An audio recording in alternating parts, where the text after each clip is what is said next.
please do that, it would be good for me and I think for most of the participants, because I also read the chat about that many of the participants facing the problem. I don't know what is the problem. Maybe sir I thought there is some setting in your device. Sorry to interrupt Amreen, we got your point. اور ہم اس کو انشاءاللہ ضرور کوشش کریں گے کہ fix کر سکیں. ابھی اور سوالات ہیں سو آگے بڑھتے ہیں. اگلا سوال فاطمہ زاہد, آپ پوچھیے. السلام علیکم سر. سر میں تھوڑا سا جو سمجھ سکی ہوں, پلیز آپ تھوڑا سا مجھے اس کو کنفرم کر دیں کہ آپ نے شروع میں ہی سورۃ قیامہ کی آیت نمبر 16 سے 19 تک پڑھی, لا تحرکا بہی لسانک لتجالا انا علینا جمعہ قرآنا فاذا قرأناہ فاتبعوا قرآنا ثم انا علینا بیانہ. یعنی اللہ تعالیٰ نے کہا کہ نبی پاک کو ہم خود ہی پڑھانا اور خود ہی اس کو سمجھانا سکھا دیں گے, کیونکہ نبی پاک کو بہت جلدی ہوتی تھی کہ مجھے کیوں نہیں مل رہا. اور اس کے بعد آپ نے بتایا کہ جو سورۃ مائدہ کی آیت نمبر 67 میں یا ایھا الرسول بلغ ما انزل الیک من ربک وان لم تفعلوا ما بلغ رسالۃ واللہ یعصمک من الناس ان اللہ لا یہدی القوم الکافرین. یہ 67 میں آپ نے اس کو اس ریفرنس میں بتایا ہے کہ جو حضرت عثمان کے, مجھے تو آج تک یہی پتا تھا اور آج مجھے پہلی دفعہ یہ مطلب میں سمجھ سکی ہوں یہ بات کہ جو قرآن کی ریولیشن تھی اور جو اس کی کمپائلیشن تھی, میں یہ سمجھتی تھی کہ وہ شاید حضرت عثمان کے زمانے میں آ کے ہوئی, لیکن اب میں یہ کہ صحیح سمجھ سکی ہوں کہ یہ اللہ سبحانہ و تعالیٰ نے جب اس کو ریویل کیا تو آخری دنوں میں نبی پاک کے اللہ تعالیٰ نے اس کو خود ہی آرڈر میں کر دیا.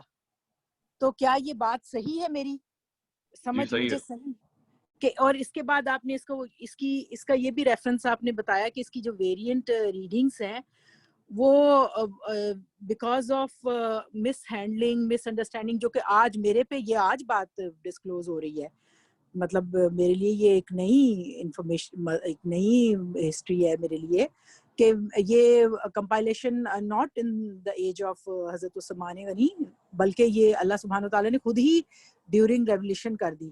تو یعنی یہ سارا کچھ جو قرآن ہے اس میں صرف مس انڈرسٹینڈنگ کی وجہ سے اس میں یہ ویریئنٹ جو آپ نے بتائیں مختلف ریڈنگز آ گئیں 5 اور 7 قرات وغیرہ, یہ صرف جو لوگوں نے سمجھا نہیں تو اس کی وجہ سے آئیں.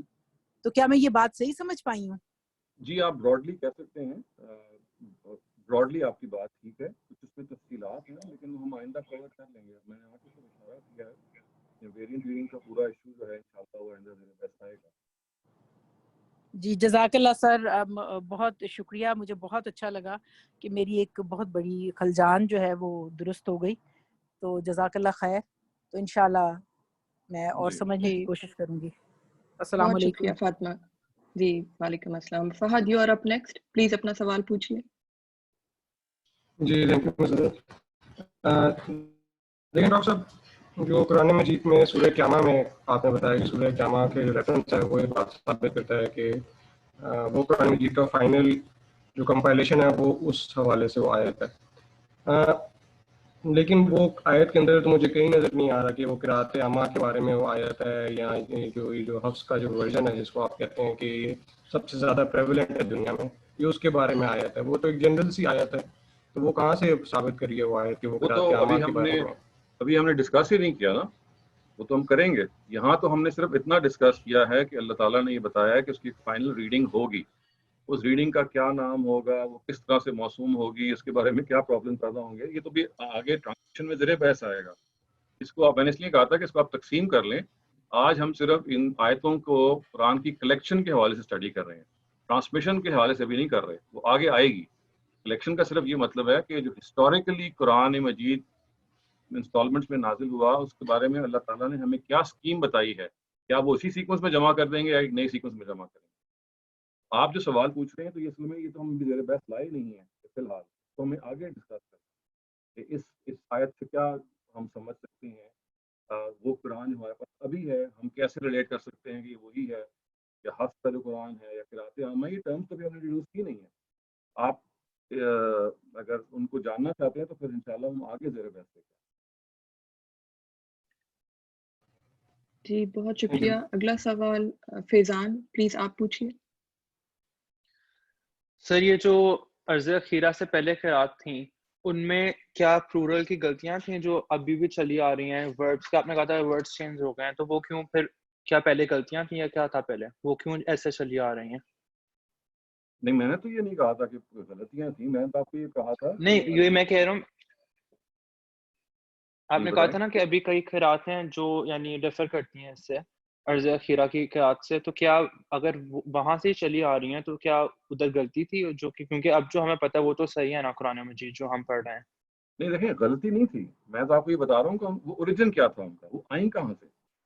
غلطی اور صحت تو بھی آگے کی بات ہے. میں تو آپ کو یہ بتانے کی کوشش کر رہا ہوں کہ مثال کے طور پہ موراکو میں یا نارتھ افریقہ میں ایک قرآن کی دوسری ورژن وہاں پہ پڑھی جاتی ہے، بس پچھلے 12 صدیوں سے پڑھی جا رہی ہے. تو اگر وہ پڑھی جا رہی ہے اور یہ اس ورژن سے فرق ہے جس ورژن سے ہم واقف ہیں، اس کا پاسبل اوریجن کیا ہے؟ یہ تو ابھی ہم اوریجن کو اسٹڈی کر رہے ہیں. غلط اور صحیح تو بھی زیر بحث نہیں ہے. یہ تو ہم صرف یہ بتا رہے لیکن ہیں کہ آئی کہاں سے ہیں اور لوگوں نے قبول کیسے کر لیا. میں نے اس کو ایکسپلین کرنے کی کوشش کی ہے کہ عرض اولا، اگر آپ عرض اخیرہ کے مقابلے میں اس کو ایک ٹرم ذرا سمجھ لیں، عرض اولا کا مطلب ہے جو اس کا تاریخی نزول ہے، اس کی جو بعض آیتیں ہیں جن کو ظاہر ہے اللہ تعالیٰ نے ابینڈن کر دیا تھا، یا سکون سے ابینڈن کر دیا تھا، یا عراق یا مثال کے طور پہ ان کی ترتیب کو تبدیل کر دیا تھا، وہ لوگوں کے حافظے میں ایگزسٹ کرتی رہ گئی.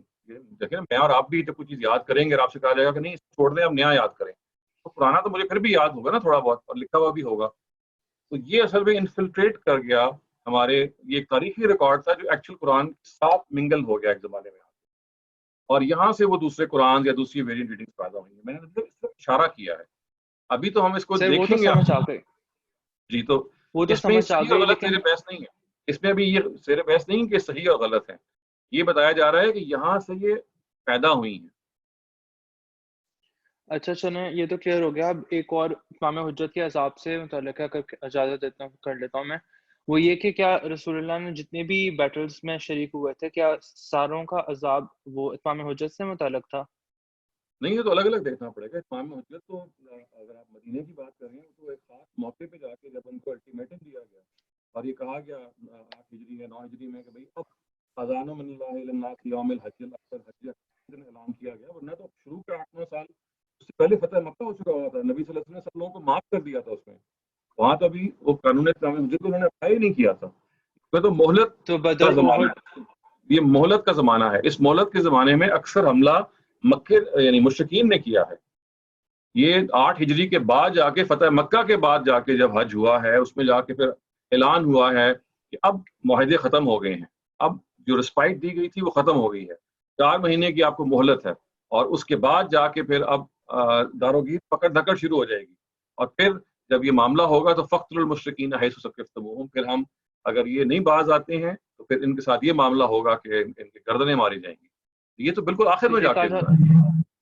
یہ کہا جا سکتا ہے کہ جو کانکویسٹ آف مکہ کے بعد جو جتنے بھی جنگیں تھیں وہ تھیں اصل میں امام حجت کے عذاب نہیں سے ایسے متعلق. دیکھیے یہ تو آپ ہسٹری کو پہلے ہمیں امپلیمنٹ کرنا پڑے گا نا، تو اتنا سمرلی نہیں ہم کر سکتے. یہ دیکھنا پڑے گا ہر کون سی تھی وہ اور کس موقع پہ تھی. یعنی تبوک کی جنگ اگر لڑی گئی تو وہ کیا تھی، وہاں پہ روم کی فوجیں وہاں جمع ہو گئی تھی، وہ حملہ کرنے آ گئی تھیں تو ڈیفینس میں وہاں جانا پڑا. خیبر کی جو جنگ ہے اس کو آپ کہہ سکتے ہیں یہ اقدام کی جنگ تھی مثال کے طور پہ. لیکن یہ ساری کی ساری جو چیزیں ہیں یہ ایسی ہیں جو پہلے ہمیں قرآن مجید کی اپلیکیشن ہسٹری پہ کرنی پڑے گی، اور وہ الگ سے پورا کام ہے.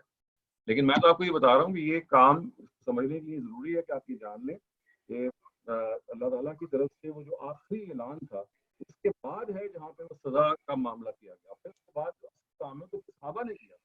یعنی آپ یہ دیکھیے کہ اس کا جو بیشتر کام ہے وہ روم کی جو سلطنت کو بازنطینی سلطنت کہتے ہیں اس کو الٹایا، پھر ایران جس کو ہم پرشیا کہتے ہیں ان کی سلطنتوں کو الٹایا. یہ روم اور ایران دو سپر پاورز تھیں اس زمانے کی، وہاں پہ یہ سارا معاملہ ہوا. تو اصل میں یہ وہ زیادہ تر اس کا وہ حصہ ہے جو نبی صلی اللہ علیہ وسلم کی وفات کے بعد صحابہ کرام نے کیا. اور سر اسی سے جو ہے جو آپ نے کہا تھا کہ عذاب بھی جو ہے اسی دنیا میں دیا جاتا ہے اور جو ہے جو جزا ہے وہ بھی اسی دنیا میں دی جاتی ہے. تو میرا سوال یہ ہے کہ وہ صحابہ جو شہید ہو گئے تھے ان جنگوں میں یا اقدامات میں، تو ان کو اس دنیا میں تو جزا نہیں ملی، ان کو تو آخرت میں ہی ملے گی. دیکھیے وہ جزا ان لوگوں کے صحت متعلق ہے جو زندہ رہ گئے تھے. یہ تو obvious سی بات ہے نا. ایک جو آدمی شہید ہو جائے گا اس کی سب سے بڑی جزا یہی ہے کہ اس کے لیے اللہ تعالیٰ نے برزخ میں بھی ایک زندگی کی ایک خاص رکھی ہے ریش، اور آخرت میں وہ تو ہوں گے ہی ہوں گے. یہ جو کہا جا رہا ہے کہ ان کے لیے دنیا میں کامیابی تھی وہ ان لوگوں کے لیے تھی کہ جو ظاہر زندہ بچ جائیں گے. جنہوں نے جام شہادت نوش کر لیا وہ تو ویسے ہی اللہ تعالیٰ کی طرف سے ایک بہت بڑے مرتبے فائز ہو گئے. چلیں ٹھیک ہے, بہت تھینک یو شکریہ. Very much. Qamar you are up next, اپنا سوال پوچھیے. اچھا سر, یہ میں اتمام حجت سے متعلق ایک سوال ہے میرا, مطلب موضوع سے متعلق نہیں ہے, تو میں پوچھ سکتا ہوں آپ سے؟ جی جی پوچھیں. اچھا سر, میں نے یہ دیکھا ہے کہ مجھے ایسے فیل ہو رہا ہے کہ فکر فراہی کے جو علماء ہیں انہوں نے قانون اتمام حجت کے اوپر بہت زیادہ زور دیا, اور اس کو غامدی صاحب نے بھی جیسے کافی ایکسپلین کیا بہت سارے مقامات. لیکن اگر اس کو ڈیپلی قانون شہادت کے ساتھ ملا کر دیکھا جائے تو ایسے لگتا ہے کہ جیسے اصل میں یہ بڑے لیول پر جو اللہ تعالیٰ کی اسکیم ہے وہ ذریت ابراہیم کے بارے میں, حضرت ابراہیم سے یا بنی اسرائیل سے چلتی آ رہی ہے, اس کا ہی ایک آگے حصہ ہے جو رسول پاک صلی اللہ علیہ وسلم نے آ کے حجت تمام کی ہے اس کی بنی اسماعیل کے اوپر. تو اس کا پیچھے کانٹیکسٹ یہ ہے کہ ہمیں بنی اسرائیل کی پوری تاریخ کا سمجھ اسی طرح ہونی چاہیے جس طرح ہم اپنے رسول پاک صلی اللہ علیہ وسلم کے بارے میں واقعات کے بارے میں جانتے ہیں. تو وہ ایک تو مجھے ایسے لگ رہا ہے کہ جیسے اس پہ اتنا زیادہ فوکس نہیں ہے. مثلا غامدی صاحب نے ڈیٹیل کے ساتھ غالباً وہ میزان پڑھاتے ہوئے جو کچھ لیکچرز دیے تھے ان میں ڈیٹیل کے ساتھ انہوں نے قانون شہادت کو بیان کیا, ورنہ اکثر وہ ریفرنس میں کبھی کبھار اس کا ذکر کر دیتے ہیں. دوسرا جو ابھی آپ بات کر رہے تھے کہ صحابہ کرام نے اسی سوال کیا پہلے موضوع سے متعلق اگر آپ کا سوال یہ ہے میرا سوال یہ ہے کہ قانون شہادت قانون اتمام حجت میں اس وقت کیا ہو رہا ہے, اس کی اگر پراپر سمجھ اس وقت تک نہیں آ سکتی جب تک قانون شہادت بھی اسی وضاحت کے ساتھ تو میں اس کا جواب یہ دے رہا ہوں کہ اگر آپ غامدی صاحب کی بات کو لیکچر سے سمجھیں گے تو آپ کو یہ جواب ملے گا, لیکن آپ دیکھیں ان کی بات کو ان کی کتاب سے سمجھیں. وہاں انہوں نے ذریت ابراہیم کے اس پورے کے پورے کانسیپٹ کو بیان کیا ہے, قانون دعوت میں بھی بیان کیا ہے اور ایمانیات میں بھی بیان کیا ہے, جہاں پہ جی میں نے دیکھا دین حق میں غالباً انہوں نے بیان کیا ہے. تو اس میں اصل میں آپ نے جب بھی ان کی کسی چیز سے رائے قائم کرنی ہو تو آپ کو میں یہ مشورہ دوں گا ان کے اسٹوڈنٹ کے طور پہ کہ زیادہ پریسائز چیز جو ہوتی ہے وہ انہوں نے لکھی ہوتی ہے, اور وہ لکھی ہوئی چیز کو ہمیشہ ڈیفائن کرتے ہیں. یہ جو اورل لیکچرز ہوتے ہیں یہ بیسک پیچھے میں کیونکہ ہو رہے ہوتے ہیں, اور اس میں کیونکہ آپ نے پرانے لیکچرز بہت سارے سنے ہوتے ہیں تو آپ کو اس کا بعض دفعہ معلوم نہیں ہوتا. جو انہوں نے میزان پڑھائی ہے وہ 2002 سے پڑھا رہے ہیں مختلف چیپٹرز کو, آپ پیچھے آگے کو محسوس کر دیتے ہیں. میزان کا لیٹسٹ ایڈیشن ہے وہ ان کی اس وقت کی لیٹسٹ رائے کو ریفلیکٹ کرتا ہے.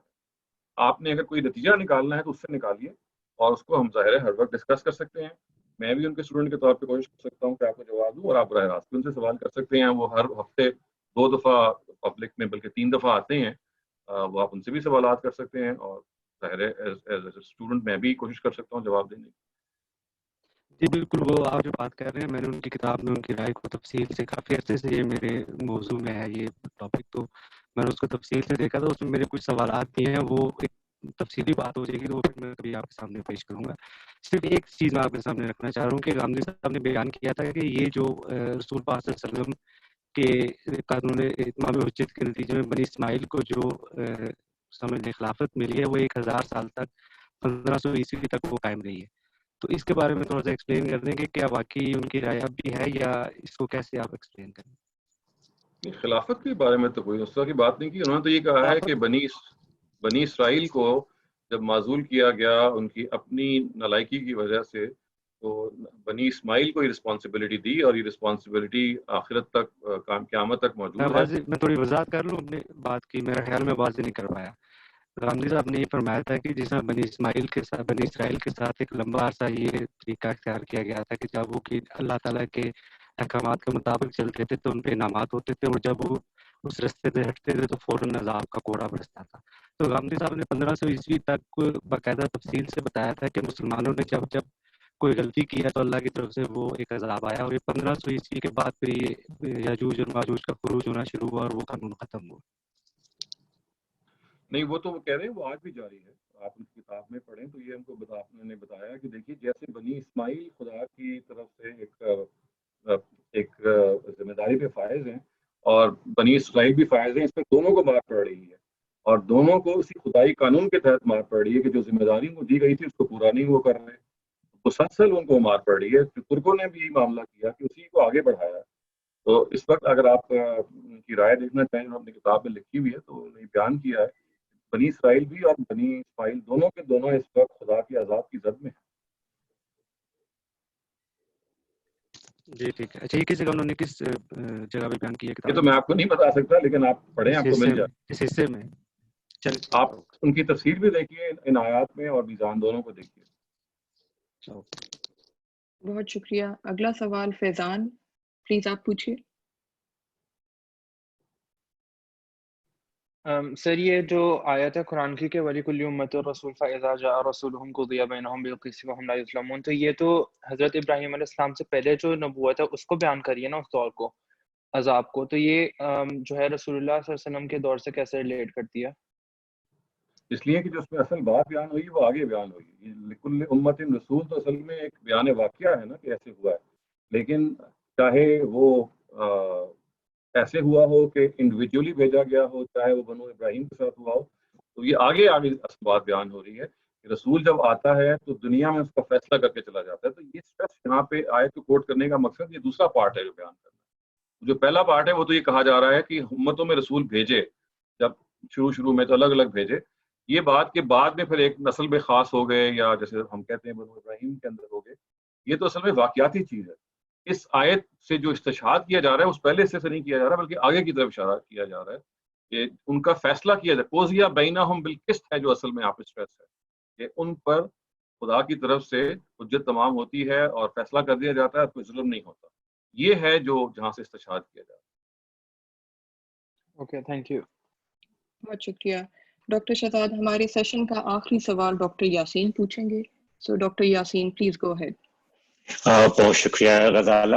And Dr. Shahzad, always a delight to hear you talk. Question was, is there a relationship between the ahruf and the qiraat? Do they influence each other? I think میں نے اس کا بھی جواب last time دیا تھا کہ یہ بات کہ حرف ہے کیا, یہ خود ہمارے ہاں آج تک طے نہیں ہو سکا کہ احرف کا مطلب کیا ہے.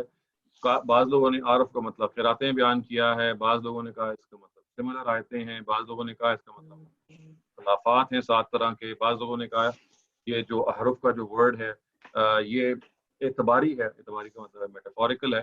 تو یہ تو وہ چیز ہے جو آج تک طے ہی نہیں ہو سکی کہ قرآن مجید میں قراتوں سے اور احرف کے بارے میں کیا ریلیشن ہے. عام طور سے لوگوں نے کیا یہ ہے کہ حرف اور قرات کو ہم معنی لے لیا ہے کہ حرف کا مطلب یہ ہے قرات, اور اس کے نتیجے میں پھر انہوں نے یہ, کیونکہ قرآن مجید میں روایتوں میں بعض جگہ پہ آ گیا کہ حرف و زید یا حرف ابی ابن مسعود, حرف کا مطلب وہی قرات, حرف و زید کا مطلب ہوگا زید بن ثابت کی قرات یا عبداللہ ابن مسعود کی قرات. تو بعض جگہ پہ ایسا ہوا ہے کہ حرف کا ورڈ مفہوم میں آ گیا, لیکن اصل بات یہ ہے کہ اس روایت کے مفہوم میں آیا, یہ جو 7 احرف کی روایت ہے. تو میں اس کے میں آپ کو آگے ہم اس کو ایکسپلین بھی کریں گے جب وہ روایت ڈسکس ہوئی. یہ ایکچولی وہ تیستان ہے. تیستان کا مطلب ہے لا ینحل, ایک عقدہ ہے جو ابھی تک فیصلہ ہمارے یہاں اسکالرز نے نہیں, ہم لوگوں نے ڈیفینیٹو رائے قائم کی ہوئی ہے, آپ کے سامنے آ جائے گی, لیکن جنرلی اس کے بارے میں اتنی ڈبیٹس ہیں, اتنی زیادہ آپ کہہ لیجیے کہ ڈفرینس آف اوپینین ہے کہ ابن حبان ایک اسکالر تھے 4th سینچری کے, انہوں نے 40 ایکسپلینیشن دی ہیں, 40, اور یہ کہا ہے کہ یہ مطلب بھی ہو سکتا ہے, اور ان میں سے آپس میں متضاد ایکسپلینیشنز ہیں. اور اسی وجہ سے جیسے آپ نے استاد حامدی کی کتاب پڑھی ہے تو انہوں نے یہ بتایا ہے کہ سیوطی نے آخر میں آ کے یہ لکھ دیا کہ یہ تو یہ متشابہات میں سے لا یدرا تأویلہ, یعنی یہ ایسی متشابہات میں سے جس کی کوئی اس کا مطلب سمجھ میں نہیں آ سکتا, اس کا مطلب جانا ہی نہیں گیا. یہ انہوں نے تنویر الحوالے جو ان کی کتاب ہے اس میں لکھ دیا. اس وجہ سے یہ وہ چیز ہے کہ جو ہمارے ہاں تو it has never been resolved. میں کہتا ہوں ہمارے یہاں اس کا مطلب ہے traditional scholars. بہت شکریہ سر. آج کی محفل یہیں پر خاص ہوتی ہے. ڈاکٹر شہزاد, آپ نے کچھ سوال, کچھ explanation, final words, it's up to you. ہماری طرف سے خدا حافظ. بس ٹھیک ہے, انشاءاللہ ہم نیکسٹ اپنے جو آئیں گی اس کے اندر جو ٹریڈیشنل انٹرپریٹیشن ہے وہ بھی آپ کے سامنے آ جائے گی, اور کمپیریزن بھی سامنے آ جائے گا. اس کے بعد ہم ٹرانسمیشن اور قراتوں کا مسئلہ اور جو سوالات اٹھے تھے پچھلے لیکچرز میں ہم کوشش کریں گے کہ 1 by 1 کا جواب دیں. تو بس that is all that I would say, and انشاءاللہ hope to see you next time. اس وقت تک کے لیے بس خدا حافظ, اپنا خیال رکھیے.